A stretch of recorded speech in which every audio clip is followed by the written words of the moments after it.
ఈ కేసుకి బాగా బలం చేకూర్చడం కోసం ఏ రోజైతే రవికుమార్ గారు పట్టుకున్నటువంటి ఆ రోజు ఉన్నదో ఆ రోజు ఉన్నటువంటి సీసీటీవీ ఫుటేజ్ని కట్ చేశారు.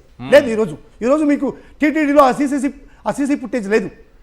కానీ ఉంది. ఎక్కడుంది? ఎవరు బయట పెట్టారు? భానుప్రకాష్ రెడ్డి అనేటువంటి ఒక టీటీడీలో ఉన్నటువంటి బోర్డు మెంబరు ఈ సీసీ ఫుటేజ్ బయట పెట్టాడు. అతనికి ఎట్టొచ్చింది? అతని దగ్గర ఉంచుకొని చేశాడు. దీంట్లో ఆంతర్యం ఏంటో మీకు తెలుసా? రవికుమార్ ని 5 కోట్ల రూపాయలు డిమాండ్ చేశాడు ఇదే భానుప్రకాష్ రెడ్డి.